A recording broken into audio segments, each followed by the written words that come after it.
ସମସ୍ତଙ୍କୁ ସ୍ୱାଗତ। ସମସ୍ତଙ୍କୁ ମୋର ବିନମ୍ର ସାଦର ପ୍ରଣାମ। ଆମ ଅନୁଷ୍ଠାନର ଭାଗ୍ୟ ଆଜି ଏହି ମହାର୍ଘ୍ୟ ବେଳାରେ ଆମ ସହ ଉପସ୍ଥିତ ଅଛନ୍ତି ବର୍ଷିୟାନ ଶିକ୍ଷାବିତ ତଥା ଯୁବଜନ୍ମ ଲେଖକ ଆମର ଅତି ପ୍ରିୟ ପିତୃତୁଲ୍ୟ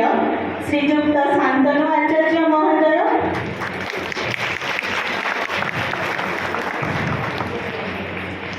ତାଙ୍କ ସହିତ ଅଛନ୍ତି ତାଙ୍କର ଅତି ପ୍ରିୟ କନ୍ୟା, ଆମ ସହିତ ଅଛନ୍ତି ଆମର ଜିଲ୍ଲାର ଜିଲ୍ଲାପାଳ ଅତ୍ୟନ୍ତ କର୍ତ୍ତବ୍ୟନିଷ୍ଠ ମାନ୍ୟବର ଶ୍ରୀଯୁକ୍ତ ଜି ସନାଲ ମହୋଦୟ,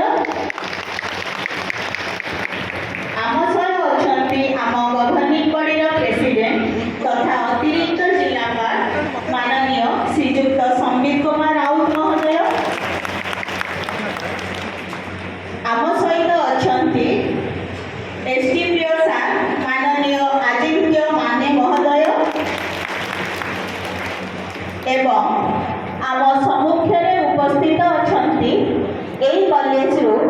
ଅବସର ନେଇଥିବା ଦୀର୍ଘଦିନ ଧରି କାମ କରି ଅବସର ନେଇଥିବା ଆମର ଅତି ପ୍ରିୟ ପ୍ରାଧ୍ୟାପକ ପ୍ରାଧ୍ୟାପିକା ଅଧ୍ୟାପକ ଅଧ୍ୟାପିକା ଏବଂ କର୍ମଚାରୀଗଣ ଏବଂ ଆମ ସହିତ ଅଛନ୍ତି ଆମର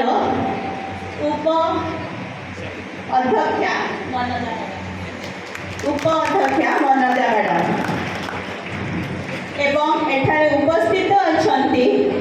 ଆମର ଅନୁଷ୍ଠାନର ପୂର୍ବ ସଭାପତି ମାନନୀୟ ଶ୍ରୀଯୁକ୍ତ କମଳା ପ୍ରସାଦ ମହାପାତ୍ର ମହୋଦୟ ଏବଂ ଛାତ୍ର ସଂସଦର ପୂର୍ବ ସଭାପତି।